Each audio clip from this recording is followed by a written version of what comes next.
Of course, she is an amazing lady, Miss Jenny Morris. She's joining us live right now this morning in studio. So, good morning, Jenny. Good Welcome to morning. Breakfast with Friends.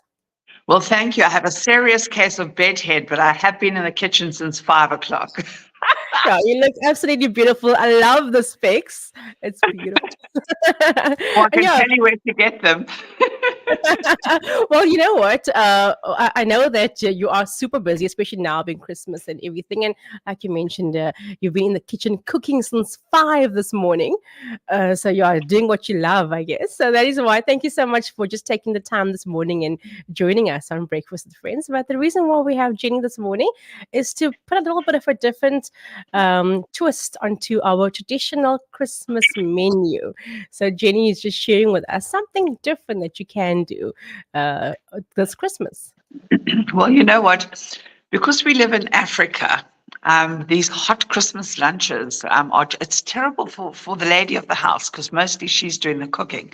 So I thought instead of this whole turkey, this year what I'm doing is I'm having deboned turkey breast because I mean that's the best part of the meat besides the thigh.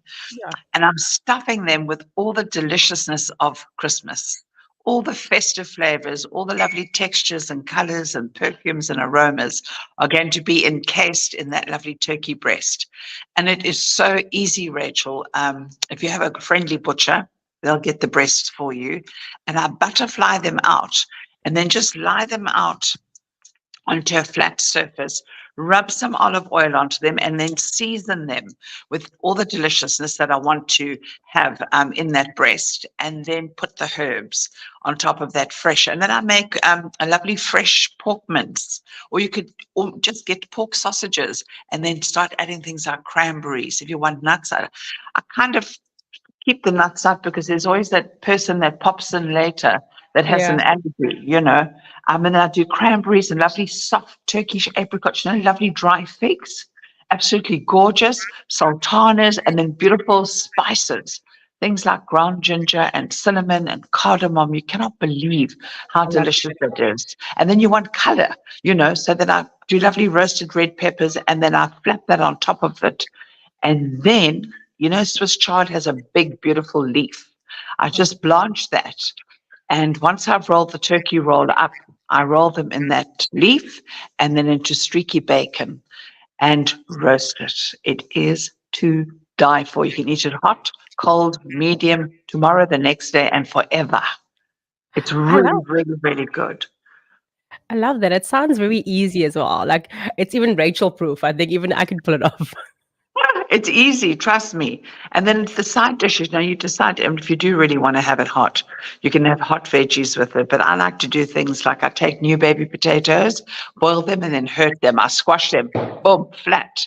And lots of lemon juice, lots of extra virgin olive oil, salt, pepper, nice rosemary, a bit of crushed garlic, and then I whack them together because the more you hurt them, the more little rough edges you get and the more crispy they are when they cook, and lots of beautiful salads to go with it. And of course, gammon. You've got to have gammon at Christmas time.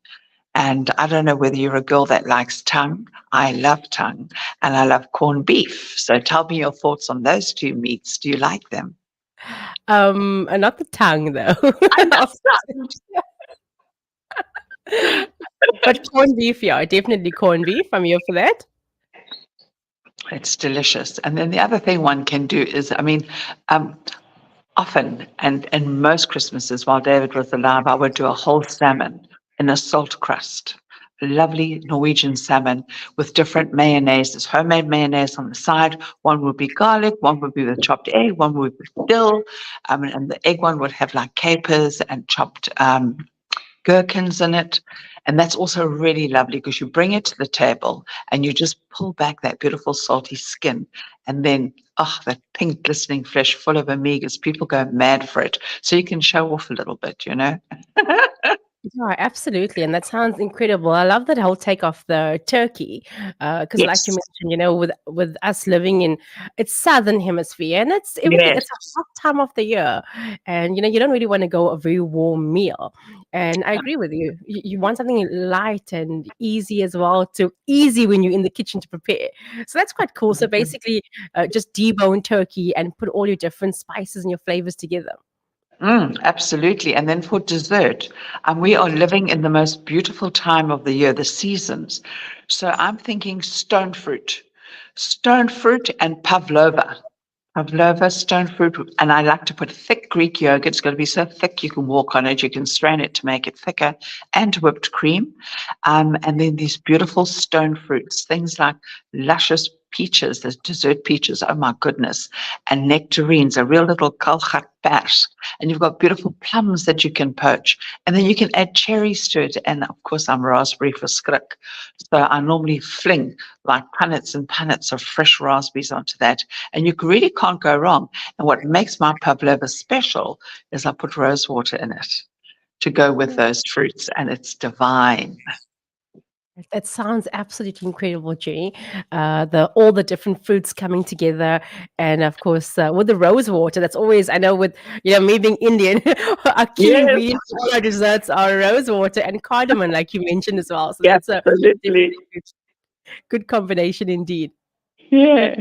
So yeah, that's kind of what I've got planned. And then make enough so that you've got 50 million leftovers. This is my plant sticking out of my head, just by the way, and think, in case you think my bedhead's really that bad. I do grow horns every so often, though. Um, but make enough so you've got leftovers, Mm, and I choose salads that can walk the walk. So I always like to use bulgur wheat, for instance, okay. because I can eat that 2 days in a row, 3 days in a row. So you can just do nothing on Boxing Day.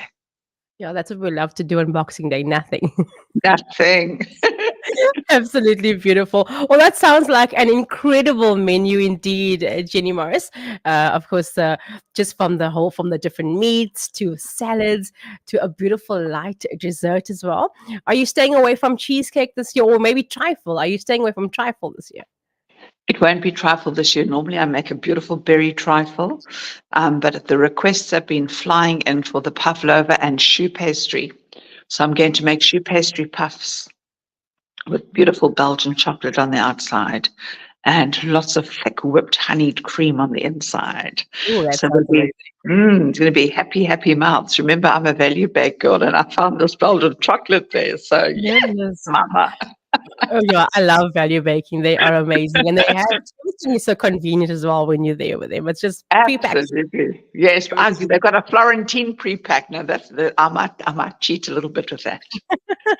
Listen, you're allowed to cheat. It's Christmas time. We've had a long year. We're all allowed to cheat. So yeah, if not, why not? Right? But only in the kitchen, Rachel. No, for sure. Don't cheat in the kitchen. For sure. Jenny Morris, so good to have you this morning joining us on Breakfast with Friends. Thank you so much for the ideas and the tips for Christmas. And yeah, we appreciate it and we wish you a blessed Christmas.